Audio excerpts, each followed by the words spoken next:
The coronavirus pandemic has posed multiple challenges for healthcare and local communities.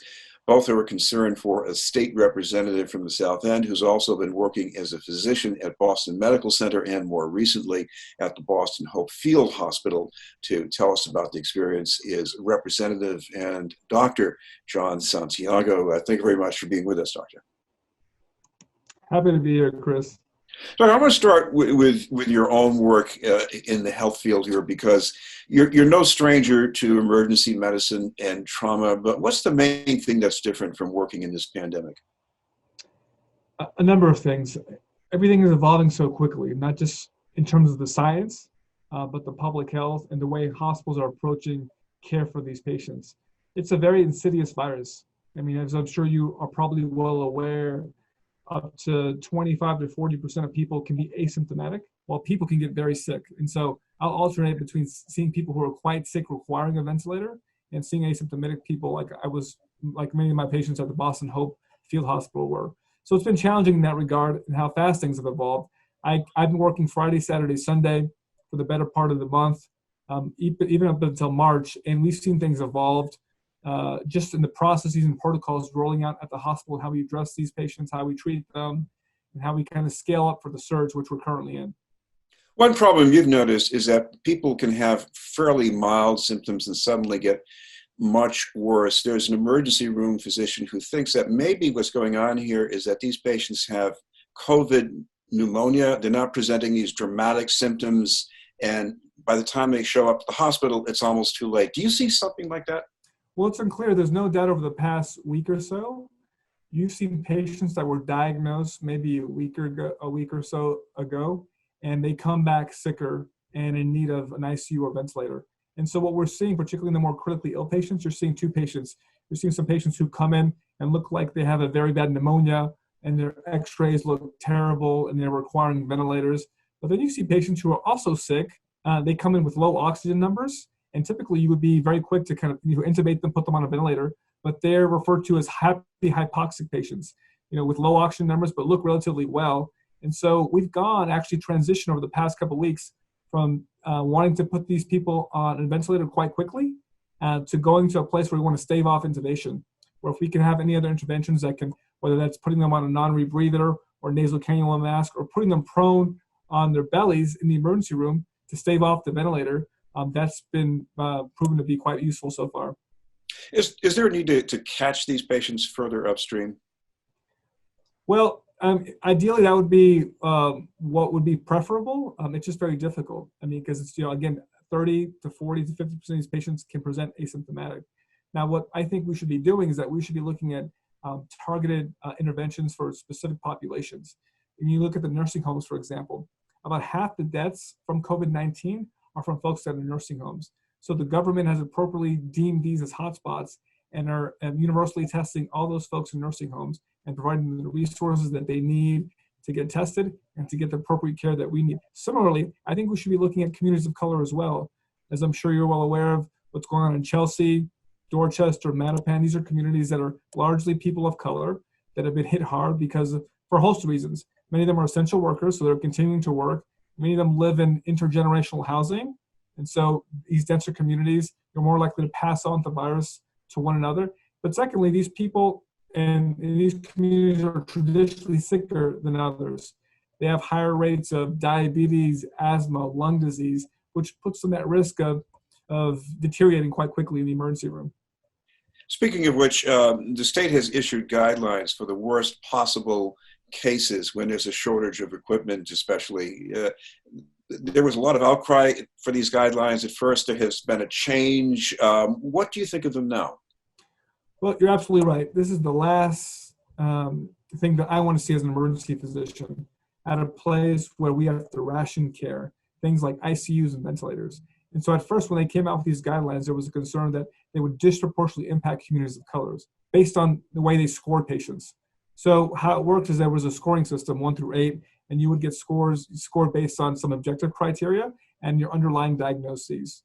Now, the state essentially passed on the buck to the hospitals. The hospitals would be in charge of defining their criteria. And some of the criteria that were popping up were, did you have diabetes? Did you have heart disease, kidney disease? things that are disproportionately impacting communities of color. So many of us, not just State House folks, but folks in the federal delegation, Congresswoman Ayanna Pressley, Congressman Joe Kennedy, and even the Speaker of the House, Robert DeLeo, really pushed back and said, we need to think more equitably with respect to this. And so these revised guidelines that came out yesterday do that. And, they're not perfect, but they're moving us in a more equitable manner of taking care of patients should we get to the crisis standards of care. And they've also added a significant amount of transparency. So I think it's a very good thing. By the way, what about capacity here? We had these nightmares of being like New York or places in Italy, and it doesn't seem as if it's going to be that bad here. And that's a good thing, right? And if you look at the studies that are coming out today, I think there's some modeling that suggests that maybe we're at a plateau right now, which is a very good thing. But in crises like this, in disaster situations, you always want to prepare for the worst and hope for the best. And in situations of disaster, like what I see in the emergency department, I might not always have all the data in front of me, but I need to make decisions. I need to plan, and probably plan conservatively. And that's what we did. So over preparation is a good thing. Well, it might be too soon to be sure about this, but do you think that the distancing measures have helped? Absolutely, without question. I mean, they were needed, and we had to do them. The concern is how do we reopen this economy? If you've been reading the international news, you'll see that Singapore, which many people have suggested was a model for this, they were able to reduce hospitalizations, infections. They've actually now going back to closing up the economy and practicing social distancing because they're seeing another kind of uptick in cases. And that's where we want to stay away from. Hopefully there's just one surge. We get on the backside of this public health pandemic and able to address the economy. The worst case scenario is that we open up too soon and there are many surges and it just creates disaster, not just for the lives that could be potentially lost, but also for the economy. Well, one area that you've worked closely with here is healthcare for the homeless during this pandemic. How is that different from the needs of other populations? Well, first of all, Healthcare for the Homeless is an amazing organization that really does God's work. I mean, they're working with the most vulnerable patients in the city of Boston. And why it's important that we work with them is a number of them are asymptomatic. There was just some data that came out of Pine Street Inn where they started to institute universal testing. They tested 400 patients, and about 36% of them were asymptomatic. Now, why it's difficult is that homeless patients don't have the privilege to quarantine or to self-isolate. You can't tell them to take a couple of days off, stay home, work from home. They don't have a home to go to. They don't have the resources needed to do that. And so the concern is that if the outbreak were to unleash itself on these homeless communities, there would be a lot of death and a lot of morbidity. And that's what the Boston Hope Hospital has tried to address. 500 out of the 1,000 beds are dedicated to homeless positive patients.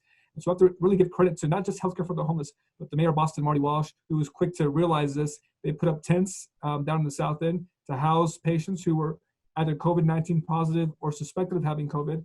And East Newton Pavilion as well, BMC, Boston Medical Center, will work with that as well to make sure that these people have a safe place to go should they need to be transferred to care because of a deteriorating status and the like. And so make no mistake, we have a lot more to do, but we're doing the best we can to take care of these patients who just can't, not only can they not self-isolate, but they also have a number of underlying health conditions, substance use disorders, psychiatric issues that need to be addressed. Well, when we talk about the homeless, we tend to place them in a silo, disconnected from everybody else. But you're working in a pandemic now. I guess the lesson here is they're not really that disconnected. No, absolutely. And I think and homeless people aren't just homeless. There's, thousands of people who go in and out of homelessness who are suffering from housing insecurity.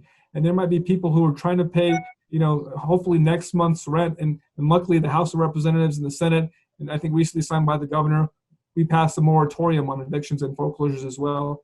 And hopefully that'll, decrease the amount of people who be declaring homelessness in the following months.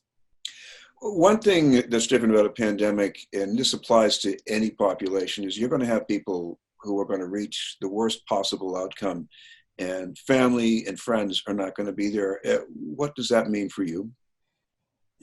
Chris, that's been one of the most difficult parts of this whole pandemic from a clinical perspective at the bedside. I mean, we've closed hospitals to visitors. And so you're when you're talking to patients, and you're having these conversations about end of life goals, ventilators and intubations or not, and their parent and their loved ones can't be with them, and they're often over the phone, which is completely different. Or even when they get on a ventilator, they can't be in the ICU to care for these patients. And so having these conversations with patients and their families has been one of the most incredibly difficult parts of this whole pandemic. Obviously, we're doing it for the safety of the family members and for the healthcare workers. But to not have your loved ones by your side and in the moments you need it most has been an incredibly challenging thing during these last couple of weeks. Turning to another area, but related here, is small businesses. You're a state rep in the South End. You've got a lot of great small businesses that are in serious trouble right now. What would you like to see done for them that's not being done yet? Well, there's no doubt that the heart of the South End is small businesses. And I'm an emergency room doctor, and I have many difficult conversations all the time, life and death.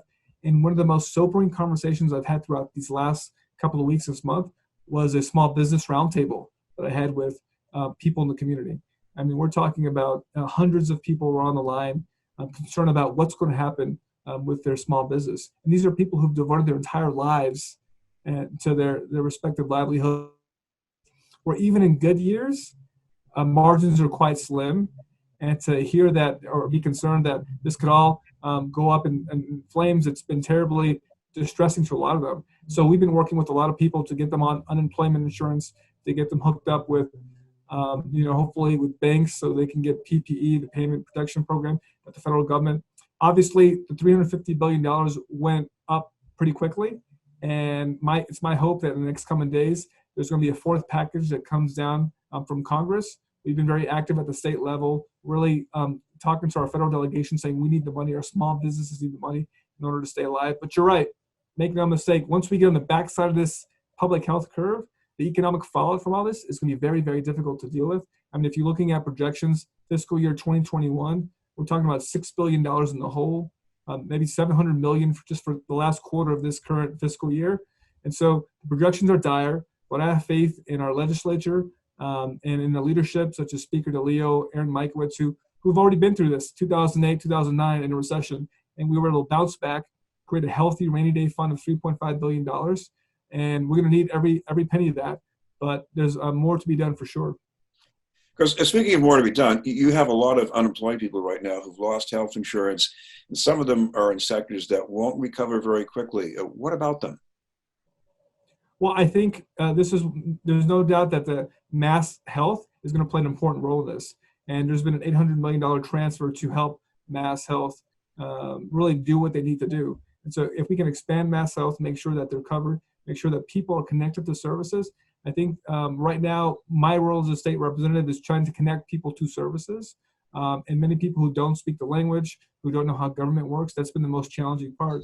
And so, efforts like increasing the number of people taking, at the Department of Unemployment Assistance from 50 to 500 to make sure that they're processing their claims and getting the services that they need is going to be paramount. But Mass Health, you're absolutely right. The enrollment of Mass Health is going to increase significantly, and we're going to have to fund that appropriately.